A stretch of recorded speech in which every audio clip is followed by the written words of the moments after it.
What's up guys? So today we're going to go over some of my favorite things about Dehancer and what I like about it and some of the things I don't like about it. Full disclosure, the people at Dehancer did reach out to me and gave me a free copy of the plugin, but in no way, shape, or form has it affected my review and my opinion about this plugin. To cut to the chase, I do really like this plugin and it's become an essential component of my post-processing work. And if I didn't really like this plugin, then I probably wouldn't have made this video in the first place because it'd be a waste of my time and probably a waste of your time as well. For the people that don't know, I really like shooting in anamorphic lenses because it gives me that unique look from the characteristics and the distortion of shooting scopes. But sometimes I still feel like some of my footage is missing something, and sometimes it still looks clinically sharp to me. But yeah, I've never really figured out what's missing in some of my footage when I shoot an anamorphic until I started using this plugin. This is just my opinion, but I believe part of the reason why people love the anamorphic look isn't just because of the characteristics of the lens, but also film stock. Because if you look at early cinema that was shot in anamorphic, it was also shot on film.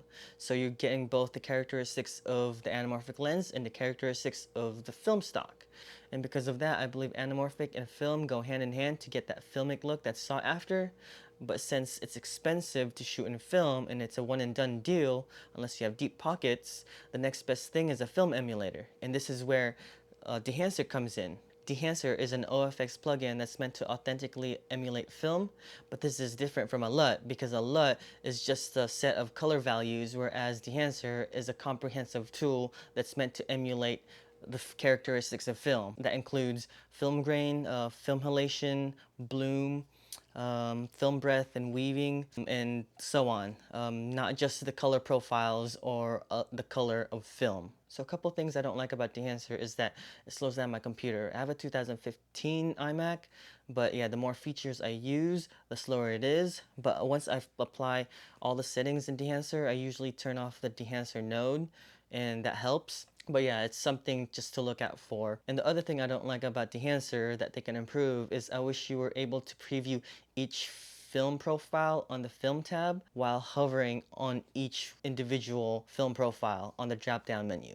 But yeah, other than that, I really like this plugin. I'm not gonna go over each and every features, just the one that I like and use most. So yeah, let's get this started. So here we are in the color tab of Resolve. I'm working on a clip that I took of my friend Lisa at a train station at night. Before we get started, a few things. They recommend that Dehancer be on the tail end of your node structure. So if you're gonna add color corrections, white balance, contrast, LUTs, masks, they should come before the Dehancer node. And any node that doesn't affect exposure or color, you can add it after the Dehancer node. This clip was shot on a Sony a7S III using the Atomos Ninja 5. I was shooting in ProRes RAW. I then converted it using Apple Compressor to ProRes Quad 4, as you can see here. So here is my node structure. I already did some minor adjustments. This is my base. So here it is off and here it is on. So let's get this started. I'm gonna add a new node, and to add the Dehancer plugin, just open Effects tab, and then we're gonna slide all the way down and you'll find Dehancer Pro, and I'm just gonna drag and drop it here. That's gonna change our image already. So here to the right is our Dehancer Pro settings. So we're just gonna go down one by one on each of these tabs. The first tab is the input,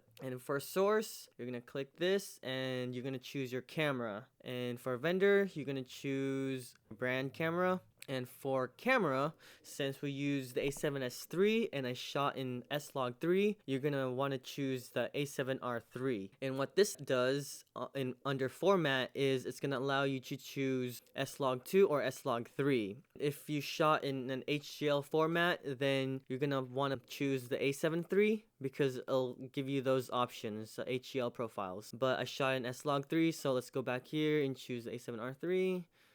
S-Log3. So these first three sliders are pretty self-explanatory. This is your exposure compensation. You slide to the left, you get a darker image, and you slide to the right, you get a brighter image. I'm just gonna leave that untouched. This is where you choose your film profiles, and there's quite a lot. I've only used this plugin for like a couple months, so I haven't really gone through many of these. I'm just playing around with a few. The few that I've been playing around with are the Kodak Gold 200, Kodak Porta 160, and the Kodak Vision 3 200T, and the Kodak Vision 3 500T. I personally like the Vision 3 500T, so we're gonna choose that one. Under auto expand, you can click this if you want Dehancer to expand the exposure of your image. And what that does is on our next tab, it's gonna enable this automatically. And even with this clicked on, you can still adjust your black and white points. If you slide this to the left, it'll raise your black points, making your image a little bit brighter and a little bit more faded. And if you slide this to the right, it'll lower your black points and darken your image. And the same thing goes with your white point. I'm gonna reset this. So we're going to slide this just slightly to the right. So for the next tab is print.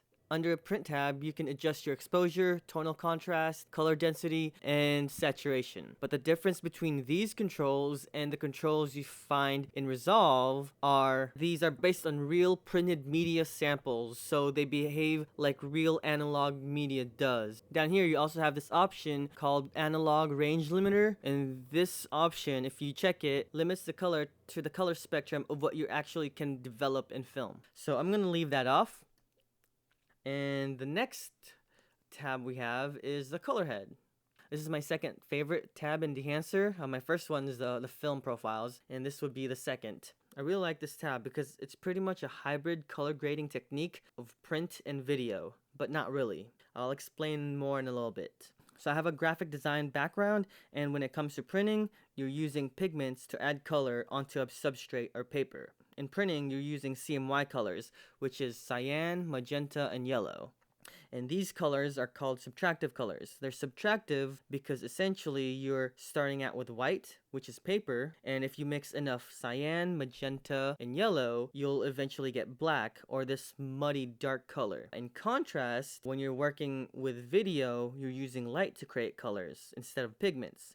The color you're using is RGB, which is red, green, blue. These colors are called additive colors because you're essentially adding light to a black screen. So you start out with a black screen, the more red light, green light, and blue light you add, the lighter it gets, eventually until you get white. So the color head is set up in complementary. So yellow is complementary to blue, magenta is complementary to green, and cyan is complementary to red. So if you add more yellow, you get less blue. If you add more magenta, you get less green. If you add more cyan, you get less red.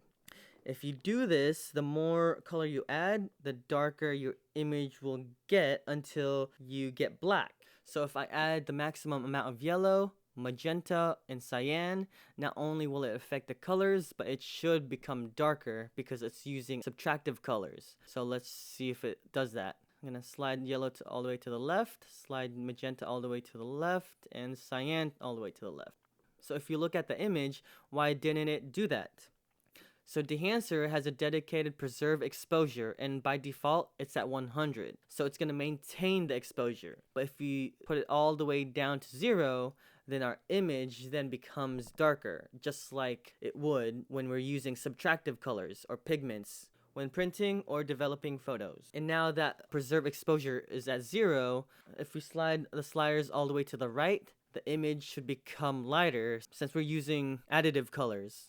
So why I said that this is a hybrid color grading technique of print and video, but not really, is because while you're using both subtractive and additive color methods of color theory, you're still ultimately grading using your computer and monitor that's using light to represent color instead of pigments. So you're ultimately still using additive colors. But what makes this and Dehancer unique is it's trying to achieve those colors and characteristics of printed film with the utmost authenticity. So I'm gonna reset this back. So this gang option right here, if you check that, it links all 3 sliders. I'm going to turn that off. I'm going to put this back on to 100. And just going to make some adjustments right there. Like that. So the next one is film grain. You can adjust the size. I usually keep this under 1.10, but it just depends. Again, this is all subjective. The amount, just around there. And with resolution, if you slide it to the left, you'll decrease your resolution and in turn have a softer vintage looking image. And if you slide it to the right, you'll have a more sharpened image. When you add grain to an image, it does soften it. And what film resolution lets you is to retain the sharpness of that image if you increase it. And for shadows, midtones, and highlights, you can increase or decrease the film grain on each one individually. The grains and the highlights are not just noticeable, but they're more aesthetically pleasing to me, so I like to ramp that up. Sliding chroma all the way to the left reduces the chroma or color in your noise or grain, and sliding it all the way to the right increases the color in your noise or grain. I just keep that at 50. The next tab is halation.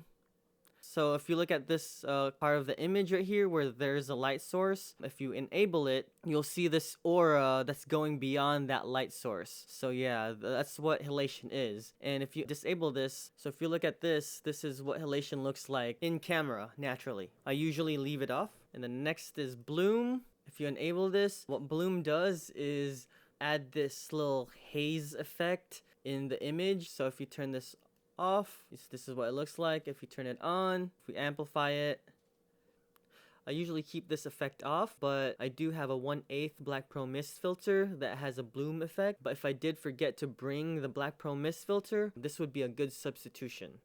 So the next is vignette. Again, I don't really use this, so I'm gonna skip over that.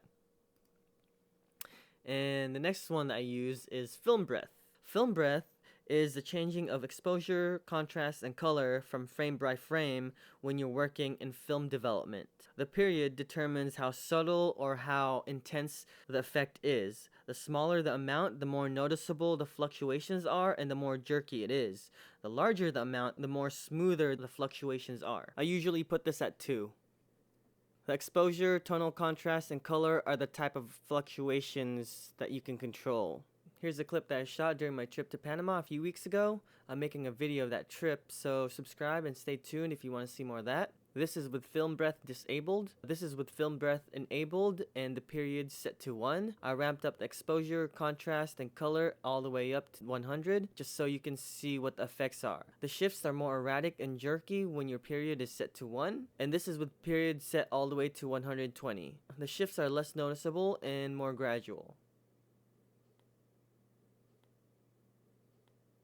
The next one is gate weave. So gate weave is the mechanical swinging of the film strip while it's being pulled through a window, like through a projector or a camera. The period, again, the lower the number, the more noticeable and jerky these movements and fluctuations are, and the higher the number, the more smooth and less noticeable it is. As for the X and Y transitions and rotation, they're pretty self-explanatory. You can increase or decrease these swings. Here's a clip with film weave disabled.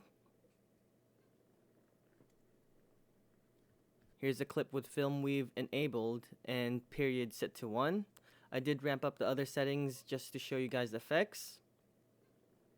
And here's a clip with a period set to 120, and it's gradual, so it's less noticeable. So these last 3, false colors, output, and LUT generator, I haven't really used, but the more I use this, I'll probably start messing around with them and maybe make a video later on in the future. I don't know. If you want more in-depth information on each of these settings or features that Dehancer has, you can check out the Dehancer website and blog. They have an extensive resource and information about Dehancer and their thought process of creating this plugin. So yeah, that's about it, guys. I hope you found this helpful, and if you do, please like, subscribe, and share to whoever might find this helpful. Yeah, if you have any questions, feel free to comment down below. Until next time, I'll see you around. This is Eddie, and I'm out.